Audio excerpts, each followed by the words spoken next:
na leen ci seen plateau spécial Covid 19 fii ci Sunugal 24 comme ni ñu koy defee saa su nekk bi corona bi duggee ci Sénégal ba léegi ñuy waxtaanee lu soxal li nga xamante ni moom mooy résultat yi tukkee foofu ca ministère de la santé et de l' action sociale waaye tamit dinañ waxtaanee lépp luy actualité jëm ci wàllum coronavirus du ma ci wet Moustapha Mbaye laa ci àndal Moustapha maa ngi lay nuyu. maa ngi lay fay Mahfous di am mbégte di teewaat ci plateau bi ñu fas yéene waxtaanee Covid 19. noo yeewoo ci altine ji ba weekend bi. waa un réveil douloureux il faut ñu wax ko parce que booy tëdd ñu wax la benn décès am na ngay waat fajar gi ñu dóoraat la beneen décès. donc dafay tiitalaate dafay triste surtout ay mag ñu ñuy wan ginnaaw ni ci jàngoro ji. doy na waar yaram daw na ko c'est douloureux quoi vraiment. kon dañuy ñëw bala ñuy agsi ci loolu dinañ ci waxtaanee yaatal ko waaye balay loolu dañuy daal di fàttali résultats yi nga xam si ni moom moo jógee foofu ci ministère de la santé et de l' action sociale tey nag 281 tests la ñu réalisé foofu ci institut Pasteur 10 ñoom ñoo nekk ay cas positif 5 yi nekk cas contact suivi 5 yi nekk li nga xamante moom mooy ay cas communautaire yooyu nag ñi ngi jógee foofu benn bi mi ngi jógee foofu ci Guédiawaye ñeent yi ci des ñi ngi jógee ci Touba fukki nit ak juróom dellu nañ seen ay kër donc mën nañu wax ne wér nañ 2 cas la ñu am décès démb am nañu benn tey ci suba tamit am nañ beneen décès donc moom mooy mu yokk li nga xamante moom mooy bilan bi juróomi décès donc jamono ji may wax ak yéen 377 patients cas la ñu am yoo xam si ni positif la depuis corona bi dugg fii ci Sénégal donc 235 yi ñoom ñoo wér juróom yi ñoom ñoo décédé comme ni ma ko waxee léegi benn la ñu évacué ak 135 yoo xam ne si ni ñu ngi nekk sous traitement Moustapha bilan bi noonu la tëddee li ci doy waar tey ci bilan bi mooy dañu am ñaari décès. démb ak tey en moins de 24 heures ñu am ñaari décès loo xam ne si ni mosuñu ko am. waaw ça fait peur et comme ni président Macky Sall waxee woon l'heure est grave. loolu bu ñu ko waxaatee répétition lay doon. parce que loo xamante ne daawuñu ko fi xam boo xoolee bañ fi enregistré premier décès bi. toog nañ ay diir beneen amaat. ñu toogaat ay diir beneen amaat mais bii ni ñu ko teglaloon ñaari fan yi dafa doon loo xamante ne xamuñu ko. ba tax na ñu bëri am ci njàqare ak tiitaange parce que ci ñi mu yóbbu ñëpp boo xoolee ba ci biir làq nañ juróom fukki at yi donc muy ñoo xamante ne ay mag lañ duñu ay ndaw muy wane ne rek jàngoro ji ni mu defee ay ravage Europe yóbbu ñu bëri ñoo xamante ne seen i mag dëkk yu bëri ba mu fa duggee ay mag daanaka wàññi leen bu baax a baax mënul jomb Sénégal kon muy loo xamante ne dañuy dellu di jaale Sénégal gi yëpp ci ñi nga xamante ne ay kilifa lañ parce que ku ci nekk responsable nga bàyyi ko nga fi ñi ñaan yàlla rek mu xaare leen àjjana te itam di wax askan wi ñooñu génn àddina si ñun la ñu bàyyi ko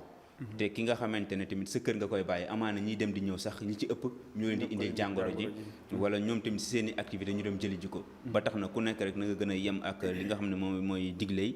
toog sa kër bu génn bi mënul nekk farata nga toog su ko defee dinañ gën a mën a yombal mbir mi ndax buñ ko indee ci kër gi ñëw ndaw mi yàlla mën na la suturaal nga bu la dalee mën nga ëpp chance génn ci que mag bi nga xamante ne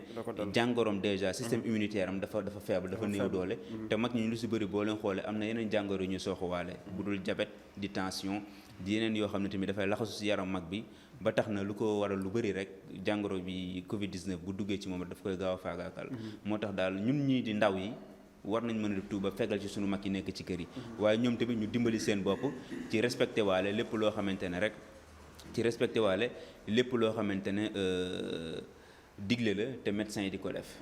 ñu leen di masawu bu baax di masawu Sénégalais yëpp ci tiis bi nga xamante ni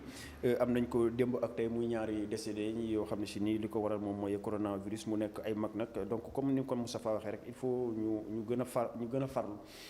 gën a fagaru parce que mën nañu jógee ci mën nañu génn dem indi jàngoro ji jox ko ay nit yoo xam ne si nii seen yéen nekk ci suñu mag yi nekk ci kër yi aussi soxla nañ leen ba ci kanam. donc nañu toog ñu gën leen bàyyi xel bu baax a baax parce que maladie bi daal xam naa ni corona daal la xam naa ne ay na ci mag donc yàlla na ko yàlla yemale foofu ñu ñëw ci cas communautaire yi Moustapha tey 5 la ñu am benn ma nga jógee Guédiawaye banlieue bi ak Touba moom ñeent lañ fa am ñeenti cas communautaire ci Touba te Touba moom wàññi ko woon na waaye dafa mel ni affaire baa nga fa ba léegi de waa Touba moom xam nga ñu bëri dañoo njortoon ne biñ demee ba di sa ñaari malade ñoo xam ne ñoo leen doon traité rek affaire bi jeex na te dañuy fàtte ne jàngoro ji dafa am benn durée boo xam ne daf koy diif ci biiru nit ki doo ko wane boppam waaw ba tax na ñenn ñi commencé nañu woon doon mesures yi ni ñu ko waroon respecté ak ni ñu doon demee doonuñu ko respecté bu baax a baax mais xam nga tey ji li ci gën a yéeme mooy démb dafa am ñaari cas yoo xamante ne dañ ko détecté fële Mbàkke kenn ki ñoom ñaar ñëpp dañuy marché Ocass lañ nekk kenn ki bijoutier la kenn ki marchand ambulant la ñoom ñaar ñëpp dañuy jóg bu ñu jógee Mbàkke dem Touba marché Ocass dem liggéey ji mais ñëpp ñi ngi évoqué fi ñu toll nii buuxante bi am foofu noonu balaa ñoo jot Touba ak oto yi ñuy jël ak yooyu yëpp te ñoom ñaar ñëpp ay jaaykat yi ci marché bi lañ koy te avant loolu semaine bële passé amoon nañ benn cas communautaire boo xam ne tamit jaaykat la woon foofu ci marché Ocass donc mu doon problématique boo xamante ne dañ ko commencé poser mais dafay impliqué carrément gestion marché actuellement fi ñu toll nii Géejawaay ki fa dam bi fa nekk tamit ñëpp gis nañ ku doon lijjanti la ak jënd ak jaay ak yooyu ci marché ak yooyu yëpp donc kon da ngay xam ne kon mbir mi dafay loo xamante ne marché actuellement jot nañu taxaw wax si parce que mënoo ne da ngay tere rassemblement ba pare bàyyi marché di mel na mu daan mel c'est impossible tey jii marché Ocass bu mel ni Touba c'est pas la première fois ay cas communautaire di fa génn te cas communautaire bu nekk bu génne da ngay gis contact suivi yi ni ñu doy après te ñoo ñëpp boo leen toppee ba ci biir dina am yeneen cas yu si judduwaat donc du yem si ñoom donc ce qui veut dire que actuellement marché yi moo war a doon pour man obligation boo xamante ne benn préoccupation boo xam ne dafa war a soxal autorité yi ñu taxaw ci def ci lépp lu ñu mën ba nga xamante ne marché yi buñ ko mënul tëj ñu fexe wutal ko ay heure yoo xamante ne dañ def tout ba indi nañ ay port de masque ñi sol masque yi normalement mais tamit ñu fexe ba ñi nga xamante ne ñooy dem ci marché ñu respecté mesure d'hygiène yi geste barrière yi ñu koy respecté di fexe nit ñi di raxasu parce que olof li mu koy waxee rek ku dee ci marché yaa tàgge sa bopp cela veut dire que marché benn dafay rassemblement yi fay am lu jéggi dayo la xam nga juma dafa am ay rassemblement mais rassemblement éduqué la dafa éduqué dafa policé dañ taxaw normal def ni pour dul nuyoo bi ñuy wax xanaa dendonte bi la ñuy wax mais marché lépp a ngi fa jokkalante bi saafante bi wax tim nit ki wax jottali mel nga jottali sëgg wax xam nga nit ki ñëw ngeen jàmm sante ji même bu ngeen jàmm sante ngeen jegante kollante bi yenn marché ala yu sew la ñuy am tafantoo bi di romb donc beaucoup de choses yoo xamante ne war nañ ko mën a xoolaat pour man actuellement daal war nañ gën a ubbi seen i gët ñu xool marché bu baax a baax parce que marché yooyu danger ngi fa te bombe la boo xamante ne bis bu kalaatee Sénégal du baax kon autorités yi appel baa ngi noonu donc dañu bàyyi xel ci yenn marché yi am na yu ñu tëj nag waaye am na marché yoo xam ne ba léegi ñi ngi wéy di fees ak ay nit ci noonu la ñuy duggee ci port de masque yi mooy Aly Ngouille Ndiaye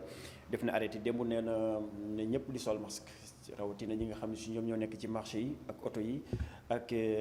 administration publique comme privée loolu est-ce que yéexuñu ko def. mais yéex nañ ko def man Sénégal bi ñu dooree xeex bi ba tey. je me dis que dañuy jël ay mesures yoo xamante ne dañuy yéex parce que. fi ñu toll nii ala at lañ ko jëlee quoi. non dañuy wàccaay gi mooy yàgg. xam nga Macky Sall toog na fële mu ne couvre-feu bu ñu moytu dinaa ko yóbbu 18h. déjà wàccaay door na foofu waaw xam nga. commencé woon nañ ne fi ñu toll nii kat bu ñu dinañ former frontières yi. mais Mauritanie bokk na si li ko dimbali xam nga ñoom ñoo leen njëkk jël suñu wàll ci mbir mi. dëkk yooyu bokk na ci li ko dimbali. waaw bokk na ci li ko dimbali mooy dafa teel a anticiper. xam nga genre xeex ba mu nekkee Chine dugg Sénégal ñu am kenn yow nga dëgg gis yeneen dëkk yi bu duggee fenn rek ni muy wàllaate ak ni muy demee foofu la ñu waroon def ba mu defee une semaine wala avant une semaine ñu tëj frontières yi. tëj frontière bu bañ a yàkkamti bu yóbboo nit ñi dañoo yàkkamti wala dañoo ragal mais il a fallu que ñu toog di tergiverser ba affaire bi commencé installé di dugg fii ñu naan gis nañ ko Géejawaay dugg na Touba 20 personnes laal nañ ko fa jóge na Touba léegi mi ngi Médina jóge na Médina léegi mi ngi Géejawaay di laal zone yu nekk ñu toog di seetaan te ba si ak ñu ne léegi kat gis nañ ne dëkk yi ñu wër yëpp ñu ngi tëj seen frontière ñenn ñi tëj nañ seen frontière États-Unis léegi dakkal nañ seen diggante ak Europe ak yooyu yëpp ñu ne ñun kat léegi jotu tëj frontière jot na ñu dal tëj suñuy frontière mais non avant loolu waroon nañ tëj suñu frontière ba ñu amee cas bu néew la ñu waroon commencé tëj suñu frontière xool nuñ koy ñagee toog seetaan nit ñi mais ñu yëgle ne d'ici 48 heures wala 72 heures lañu tëj frontière yi nit ñi gën a dugg nit ñi tasaaroo affaire yi def nii ba jàngoro ji tas si réew mi mënatuñ koo maîtriser jamono ji parce que dugg nañ ci cycle cas communautaire yi affaire bi gën a compliqué buñ jógee ci loolu ñu ñëw ci port masque yi tey démb bi arrêté bi génnee man je m'attendais tey à ce que bi directrice de la santé bi dafay point du jour ba pare je m'attendais à ce que ñu wool ñu kenn koo xamante spécialiste ci wàllu masque mu waxtaan ak ñun foofu laa leen doon xaare effet yi nga xam ne effet masque yi yan masque lañu war a am naka la ñuy solee masque parce que da ngay dégg accessibilité bi aussi mais am na masque boo koy takk waroo jàpp fii buum yi ngay jàpp booy dindi masque bi waroo jàpp fii dugal kii après bu ñu koy génnee la même seen loxo yi tamit day man mi nga xam ne xamuma ci dara maa ngi def ay gëstu di jéem a xam naka la ñuy solee masque ban masque moo baax waroo fàtte fépp masque bi nan la war a mel naka mais ñoom ñi nga xam ne ñoo ko jàngi université am ci xam-xam am ci mais ñun du ñu indi ñu taxaw si kanamu télé bi chaque jour ñu ngi wan ci télé ñuy raxas seen ay loxo mais nañu woon léegi yan masque la ñuy takk ak masque bi naka lañ koy takkee nan lañ war def masque bi lan lañ war a éviter lan mooy ceci je pense que loolu lépp defuñu ko tey ñu indiwaat jox ñu benn communiqué rek daal di jox ñu nombre de kër daal di dem te démb am na loo xamante ni xibaar woon na jóg na ñenn ñu bëri yëguñ ko woon tey suba lañ xëy ñu wax leen ko ñu ne loolu ma ci xam te dès l'instant que ñu publié ko ci journal officiel bi rek jeex na ku ko deful yoon day daal di rëq sa ndigg donc am na yoo xamante ne pour man gouvernement ba tey seen taxawaay bu ñu waroon am des na qu'on se dise la vérité parce que communication lañ waxuñu information il faut que ñu communiquer nit ñi masque yi dafa bokk ci mbir mi jël nañ ko nee nañ entreprise privée yi ak publique yi ak marché yi bërëb yooyu mais loolu lépp nañ ko leeral yan bërëb la concrètement wax expliquer nit ñi lii ak lii njariñu masque bi nit ñi gën a xam bu baax a baax mais am na ñoom tey jii man jàpp naa ne Mauritanie sax loolu lañ ci génne quoi parce que ñoom dañu am seen culture mën fa la dañuy muur seen kanam kaala yi affaire yi est-ce que tamit loolu moom moo leen ci loolu xam naa loolu li leen aidé ci la parce que am na ñoo xam ne ñu ngi naan non masque yi est-ce que masque yi baax na affaire yooyu mais barrière lañ wax barrière lañ wax nit ki boo tumburankee ci àll buñ la jox dara buñ la jox bu fa nekk naan bi dara bu Lagos la ak vax la ak Seru Njaago la non bu la fa seddaay fekk loo jot sàngoo ko moo gën sàngoo sa doole et puis tamit ñi nga xamante ne dañuy liggéeyloo ak ay nit actuellement nga xam ne mënuñoo toog seen kër duñu liggéey ñu jënd ay masques mettre à leur disposition jox ko seen ay employés jënd ay masques jox ko seen ay employés parce que ñoom ñoo war a gën a jàpp ci xeex bi xam nga tey ji am na emploi yoo xam ne tey ji weer bi sor na amul lu mu jëndee masque te dafay xëy dem liggéey ji moo xam boutique nga yor moom dafa lay jaayal amu ko nga jënd masque jox ko mais bul toog rek nga bàyyi ko ne ko booy dama wuti ji masque wala ñëw la sa masque yow entreprise nga yor say employés ñëw nañ amuñu ay masque jëndal ay masque nga jox la ñu sol xam nga mais am na ñoo xam ne tamit ba léegi dañuy def comme si de rien n'était benn disposition jëluñu ko seen entreprise yi ya fa nekkoon ba daaw ba ren moo fa nekkaat ren mu am benn insouciance boo xamante ne c'est à tous les niveaux te loolu ñëpp la interpellé patron bi ba ci gën a ndaw ñëpp la interpellé ku nekk am nga sa responsabilité te il faut que ñu assumer ko pleinement kon mi ngi noonu je pense que leer na nañi loolu mooy li ñu jagleeloon port masque yi nga xamante ni arrêté nañ ko démb ki ko def nag mooy le ministre de l'intérieur Aly Ngouille Ndiaye kon donc mi ngi noonu na ñëpp di sol masque yi bu ñu bëggee mucc ci li nga xamante ni moom mooy coronavirus fii ci Sénégal mais bëggoon naa bala ñuy yëkkati ñu wax ci li xew foofu ci Médina parce que Médina yaakaar naa c'est la deuxième fois ñi am coow lu mel nii ci coronavirus bi couvre-feu bi amoon nañu fi defoon jàmmarloo ak force de l'ordre yi ba ñu ñëpp ñaawlu ko démb dañu génn di jubilé parce que dafa am ñu defoon ñu mettroon en quarantaine ñu libéré leen bàyyi leen ñibbi ñu nekk foofu ci mbedd mi ba ñu bëri ñaawlu nañ ko Moustapha Médina lan mooy seen problème. waaw dafay comportement boo xamante ne dafay vraiment déception la gàcce la ci képp koo xamante ne ndaw nga. même boo dëkkul Médina sax nga dëkk feneen. parce que actuellement li nga xamante moom la kilifa yi réew mi di def nii defaluñu ko seen bopp de. defuñu ko seen bopp de parce que amaana ñu bëri am na nu ñu dëkkee ñoo xamante ne du mën a jàngoro ju leen laal de. mais ñi ngi jël seen i matuwaay ba fi ñu toll ñu bëri génnatuñu am na lu ñu lekk am na lu ñu naan tey jii bu ñu defoon confinement total. ñoom ñooñu duñu dee wax xiif de déedéet du ministre bi mooy dee wax xiif député mooy dee wax xiif benn grande surface la ñuy dugg fii jënd li ñuy dugg seen kër toog dootoo leen gisati mën nañ fa toog weer duñu génnaat kan mooy dee maire bu sonn bi nga xam ne bu jaayal gerte caaf du dund kan mooy dee paa bi nga xam ne bu génnul dem góorgóor du dund kan mooy dee maneebar bi nga xamante ne bu ñu ko fayal journée du dund waaw léegi yow nga xamante ne sa àddina mooy exposé wu yow mi nga xamante ne mënoo takk ñaari buumu dajaloo yow nga nekk fa di wane reewande ak ngamadi goo xamante ne tey jii bu jàngoro ji bu ne tëll sa kaw yow yaa njëkk a dee mais kan ko def ku dul sa bopp mais li ñu def démb seen bopp lañ ko def seen bopp lañ ko def couvre-feu bi ñuy def nii du pour couvre-feu boo xam ne dañ koo def ci état boo xam ne dañoo nekk ci ay guerre pour jàpp ay bandi mais mesure sanitaire moo tax ñu def ko waaw nit ki nag warulaa gën a bëgg sa bopp nit ki warula gën a bëgg sa bopp lii ñu def démb teguñu ko fenn geste indiscipline la boo xam ne teguñu ko fenn Médina jeunes yi fa nekk ñoo nekk c'est la deuxième fois ñu koy def énième fois parce que bii mooy troisième fois génnoon nañu fi ay chaise toog di saboté bërki démb ñu ne famille lañ doon accueillir après kii nee na maa gis benn dame di nammantiku après ñu profil ñenn ñi naan dañoo am pause dañuy nammantiku ak ñi mais am nga benn insouciance boo xamante ne dafay vraiment dafay doy na war en tout cas dafay jéggi dayo quoi et je pense que jot na tamit bu ñu waxee ak ñoom waxoon nañ ak ñoom ñu génn def benn mouvement. ñu te bu yàggee nag te defaat day mel ne tey. tayef la doon na tayef parce que amoon nañ benn mouvement bu ñu fa teg mi sensibiliser léegi pour wax ndaw ñi nañ am comportement bi comme bañ geste bi ñëpp rafetlu ko. ñu ne dañoo réconcilier ak policier bi taxaw photo ak policier bi. mais lii ñu def démb nii. je pense que mënuñu ko gaaw a réparer waat. kon nag dafay jot actuellement comme ni ko ministre bi waxee Aly Ngouille Ndiaye police jël yet wi. police de jet bi jàkkaarloo jeune Médina yi bu ñu leen mayte benn centimètre parce que yenn yi nag dafa mel ni ñoom Médina du hors sol fii ci Sénégal ci Sénégal la nekk donc il faut que règle yi nga xam ne ñooy dallu ci kaw nit ñi mu dal seen kaw bu baax a baax te ku def lu ñëpp di tere dañ laa war a def loo xam ne defuñu ko kenn et je pense que dinañ jël mesure yi ca war pour gën a fexe bu baax a baax noo xamante ne daal dinañ régler njombe ñu nekk ci dëkk bi alors looy tàggatoo ñu yëkkati jotaay bi maa ngi lay téye mi ngi bëgg a yàgg de. waaw taxawaay baa ngi bëgg yàgg mais jar na ko c'est pour de bonnes causes. c'est pour de bonnes causes. waaw dañuy tàggatoo rek loo xamante ni daal mooy li ñu ko dooree woon. di ñaax askan wi xam ne dañoo tolloon ci ay jamono cas contact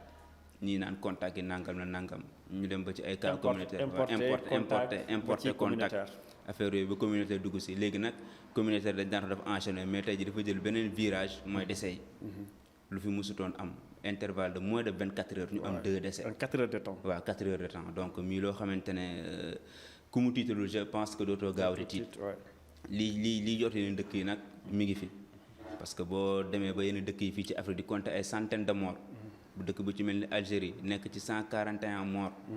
nga dem Maroc ñoom ñu ngi ci Algérie ñu ngi ci 375 morts. Maroc ñu ngi ci 141 morts. Afrique du Sud ñu ngi ci 54. Côte d'Ivoire ñu ngi ci 9. Sénégal ñu ngi ci 5. Guinée mi ngi ci 5. donc ce qui veut dire que nga xam ne kon affaire bi mi ngi fi nit ñaa ngi faatu de. mi ngi fi nit ñaa ngi ciy faatu. donc il faut que ñu bàyyi si xel gën a defaraat taxawaay yi masque yi ñu koy takk ñu takk masque ki nga xam ne amul masque mu mën foofu. góor gi nga xam ne bu takkee masque amaana nooy dootul sonal ku amul aussi nga kaalaw waaw nga kaalaw ñu def ku nekk li nga mën rek parce que daal nañu boole ñaan ak di moytu ni ko Serigne Cheikh waxee rek nañu boole ñaari rek ñaan ak moytu bu ñu ko defee rek yàlla mën ñu suturaal te di jeexale waat tamit lii Serigne Cheikh doon wax rek fi ñu toll ni ñaar rek a fi des mooy yàlla suturaal ñu te aar ñu wasalaam kon mi ngi doon seen plateau spécial Covid 19 la woon fii ci Sunugal 24 bala may yëkkati ñu daal di rappeler li nga xamante ni moom lañ fi jot am ci ay résultats jógee foofu ci ministère de la santé et de l'action sociale tey jii ci altine ji yemoo ak 20 avril 2020 281 tests la ñu réalisé foofu ci institut Pasteur 10 yi ñoom ñoo ñëw nekk ay cas positifs 5 cas contact suivi ak yeneen 5 yoo xam ne si ni ay cas communautaire la benn bi mi ngi jógee foofu ci Guédiawaye bi ci des ñeent yi ci des ñu ngi jógee ci Touba Mbacké fukki patient ak juróom wér nañu tey ci altine ji ba dellu nañu seen ay kër ñaari cas nag la ñu am ay décès démb ak tey mu nekk lu tiis ñi masawu seen njaboot yi masawu aussi Sénégalais yëpp donc kon jamono ji may wax ak yéen 377 cas la positif la ñu am depuis feebar bi dugg fii ci Sénégal 235 guéris donc 5 décédés 3 la woon bu ñu ci yokkee ñaari ñu am démb ak tey mu nekk 5 yàlla na ko yàlla yemale foofu benn évacué ak 136 patients yoo xam ne si ñu ngi ci hôpitaux yi ñu leen di amal li nga xamante ni moom mooy ay traitement pour ñu mën a wér dellu ci seen njaboot ñu ngi leen di jaajëfal bu baax ci topp gi ngeen ñi topp suñu ay programme di remercier bu baax suñu technicien bu ñaawul bi di Biggi benn nit ñetti caméra ba suba incha allah yeneen résultat ak beneen plateau